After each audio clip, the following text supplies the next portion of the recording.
Here is another example on how to convert a decimal fraction in base 10 to base 8.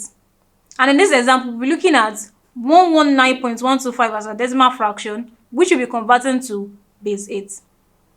Now, the first step is to split the decimal fraction into the whole number part and the decimal part. Solution.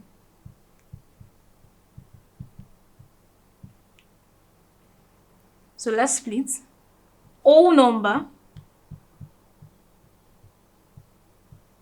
part, and here we have the decimal part. And for this decimal fraction, the whole number part is the 119. The decimal part is the 0.125. Then we convert to base 8 separately. Let's start with the whole number part. To convert the whole number to base 8, we divide repeatedly by 8 until it's no longer divisible. Then we take the remainders upwards. So let's divide. Draw a table to make things easier. You place your 8 here, then we divide. 8 goes in 11, that's 1, remainder 3. 8 goes in 39, that's 4, which is 32. And when taking 32 from 39, you are left with a remainder of 7. We divide by 8 again, 8. 8 goes in 14, you have 1, remainder 6. We divide by 8 again, 8. 8 goes in 1, that's 0, remainder 1. Here, 8 is no longer divisible here because we already have 0. So what do? We take our remainders upwards. And we have 167 base 8.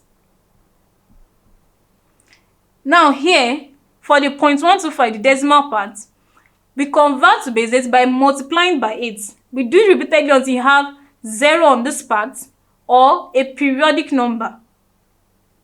So let's start. Multiply by 8. 5 multiplied by 8, that's 40. We take 0, we put 4 here. 2 multiplied by 8, you have 16. Plus this 4, you have 20. 0, 2 at this side. 1 multiplied by 8, that's 8. Plus this 2, you have 10. So you have 0, then 1 at this side. So for the decimal part, you already have 0. That means we can stop. And the only number we'll be reading here is just this one that we are taking to this side. So the 0.125 in base 10 is the same thing as 0.1 in base 8. Now we'll combine it together. That is our 119.125 base 10 equals 167.1 base 8. And that's how to convert decimal fractions in whole number to base 10. Thank you.